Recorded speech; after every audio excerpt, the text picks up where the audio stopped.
O vídeo antigo de Rutherford, mostrando Bet Sarim, os jardins, a construção de Bet Shan, eles apresentam fotos de diferentes ângulos da casa. A construção do abrigo antibombas com cimento, e na descrição desse vídeo estão as referências de pesquisas com os detalhes dos mapas do local. Também vamos ver fotos atuais da propriedade e do abrigo antibombas. Para se ter uma ideia de como é um abrigo desses, bem semelhante ao de Bet Shan, veja essas fotos. Percebam o teto de cimento grosso nesse tipo de abrigo. A escada para o porão, as prateleiras com suprimentos. Então era muito semelhante o abrigo antiaéreo de Bet Shan ao dessas fotos. Nós só temos a agradecer as investigações de Edmund Gruss e Leonard Chrétien, junto à esposa Marjorie, com seus livros Testemunhas de Jeová, seus monumentos às falsas profecias e Testemunhas de Jeová, uma exposição chocante do que as Testemunhas de Jeová realmente acreditam. Enquanto exigem de seus membros lealdade total às Escrituras e apego à verdade, os seus líderes fazem uso constante da mentira para se protegerem e esconderem fatos comprometedores de sua história. Algumas perguntas sobre os príncipes, que, segundo as escrituras das duas casas, seriam os verdadeiros residentes, tiveram respostas divergentes ao longo do tempo, evidenciando mera especulação humana. Vamos citar aqui 10 perguntas para vermos como a sociedade Torre de Vigia respondia a respeito dos príncipes que habitariam tanto em Bet Sarim quanto em Bet Shan.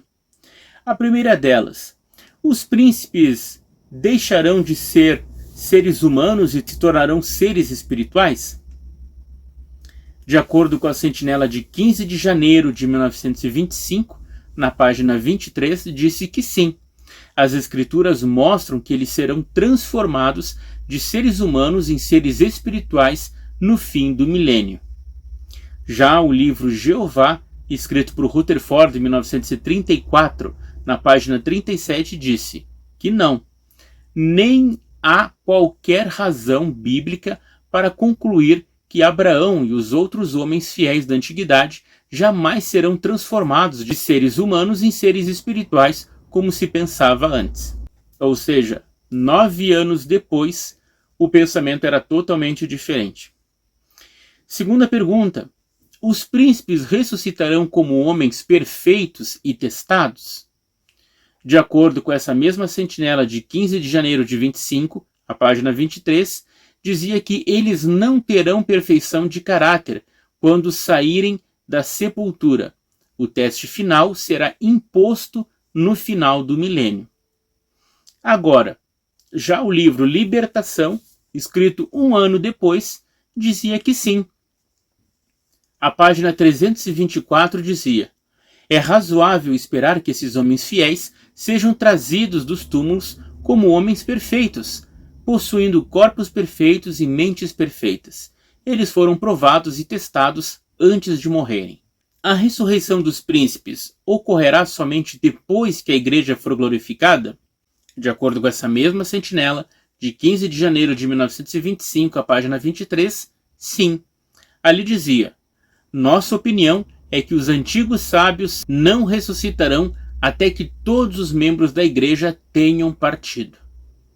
Já o livro Salvação, lançado neste ano de 1939, na página 310, dizia que não. Pelas escrituras, parece absolutamente certo que alguns remanescentes da igreja, no caso, estarão na terra quando esses homens fiéis aparecerem. Só que 50 anos depois, na sentinela de 1º de setembro de 1989, na página 20, voltou-se a dizer que sim, alguns dos ungidos remanescentes pensavam em sobreviver e viver para receber de volta esses fiéis ressuscitados que morreram antes do Pentecostes de 33 da Era Comum. Os ungidos terão esse privilégio? Isso não seria necessário. Uma quarta pergunta poderia ser feita a respeito desses príncipes. O favor de Deus retornou a Israel e isso indicou o breve retorno dos príncipes? Primeiramente, foi dito que sim, no livro Vida, de 1929, na página 191. Rutherford escreveu ali: Abraão, Isaque, Jacó, Davi e os profetas serão apresentados e se tornarão líderes do povo. Podemos esperar seu retorno em breve, porque o favor de Deus começou a retornar a Israel. Mas, poucos anos depois, a resposta a essa pergunta seria não.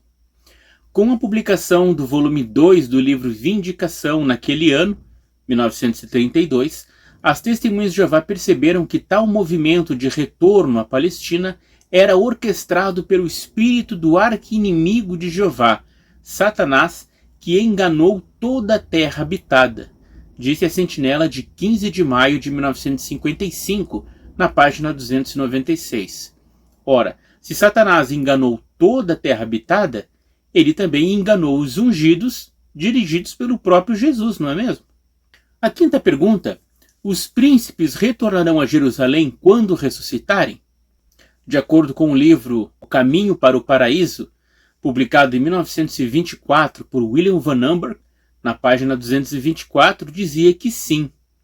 Portanto, devemos esperar logo após 1925 o despertar de Abel, Enoque, Noé, Abraão, Isaque e Jacó. Estes formarão um núcleo do novo reino na terra. Uma das primeiras coisas necessárias será colocar Jerusalém em condições de ser a capital do mundo. Era o que dizia William Van Amberg, secretário tesoureiro e braço direito de Rutherford. Já o anuário de 1931, na página 36, dizia que não. Espera-se com confiança que no tempo devido de Deus, alguns dos homens fiéis mencionados em Hebreus 11 encontrarão morada naquela casa, referindo-se a Bet-Sarim, enquanto realizam a obra que o Senhor lhes dará para fazer. Portanto, o local de habitação desses príncipes seria Bet-Sarim e Bet-Shan, e não Jerusalém. Será que os príncipes ressuscitariam antes do Armagedon? O livro O Novo Mundo, de 1942, na página 104, dizia que sim.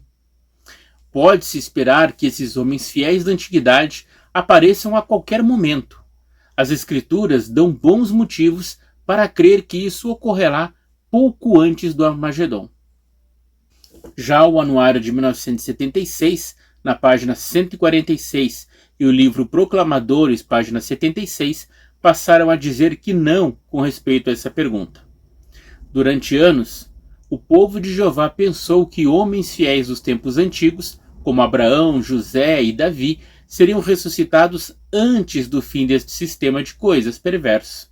Essa visão foi ajustada em 1950. Esses antepassados terrestres de Jesus Cristo seriam ressuscitados depois do Armagedon. O que dizer do Salmo 45:16? Será que esse salmo deveria ser aplicado apenas aos príncipes pré-cristãos? O livreto O que Você Precisa, de 1932, na página 8, dizia: no Salmo 45:16 está escrito: em lugar de teus pais estarão teus filhos, aos que poderás constituir príncipes em toda a terra.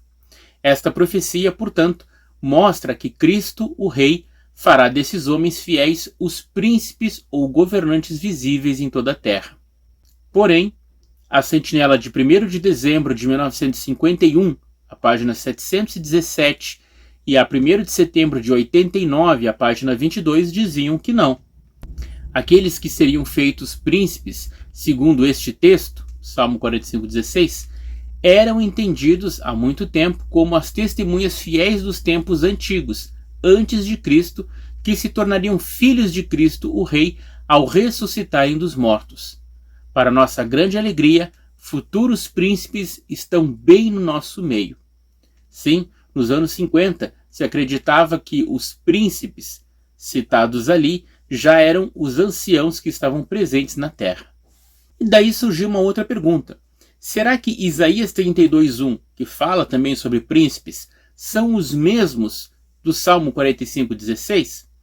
A sentinela de 15 de novembro de 1938, na página 339, dizia que sim, a nova terra será composta de homens justos que em tempos antigos provaram sua integridade para com Deus, e que o Senhor formará príncipes em toda a terra, os quais governarão com justiça sob a direção do Senhor justo. Mas, passado a morte de Rutherford, a sentinela de 1º de dezembro de 51, a página 717, dizia que não. Como Isaías 32:1 menciona príncipes e os relaciona com o rei do Novo Mundo, pensava-se que esses príncipes eram os mesmos no Salmo 45:16. No entanto, a partir de 1947, as colunas de A Sentinela deixaram de citar Isaías 32:1 e de aplicá-lo dessa maneira. E será que, além dos notáveis da antiguidade, existiriam também os notáveis da atualidade? Para a Sentinela 1º de novembro de 1950, na página 416, a resposta era não.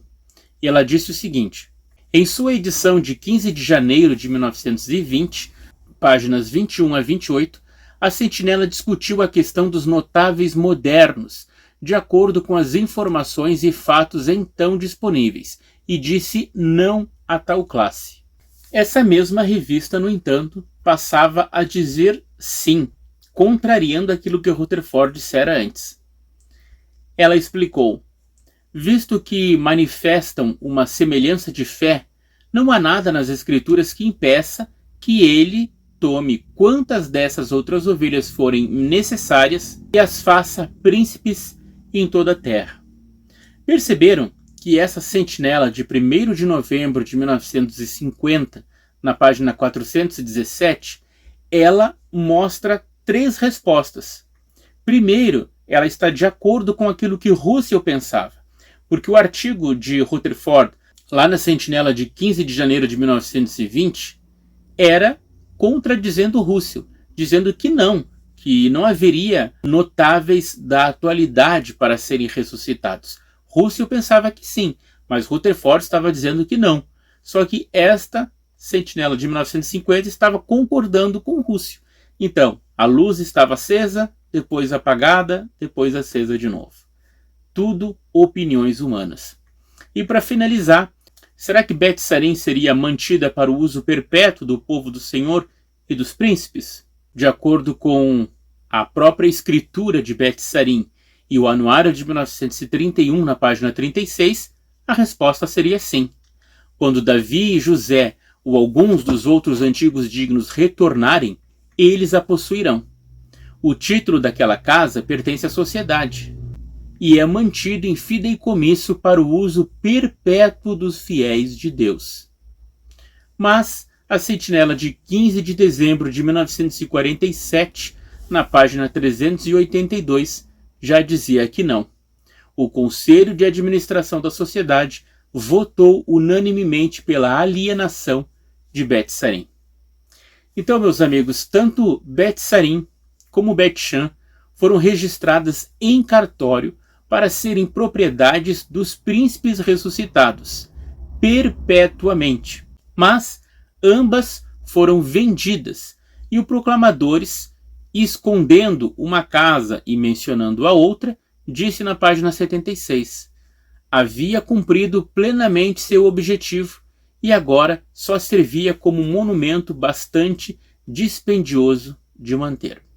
É interessante que todas as profecias e escritos a respeito de Bet Sarim e Bet Shan, falando sobre a ressurreição dos príncipes morarem nela, foram ensinos depois que o escravo fiel e discreto fora purificado, não é mesmo?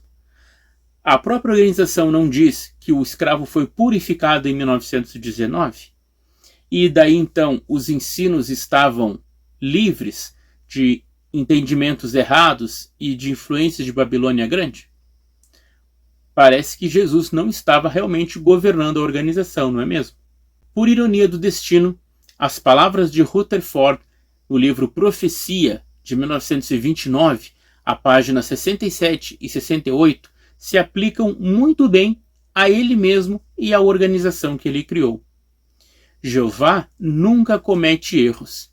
Onde o estudante confia no homem, certamente será levado a dificuldades.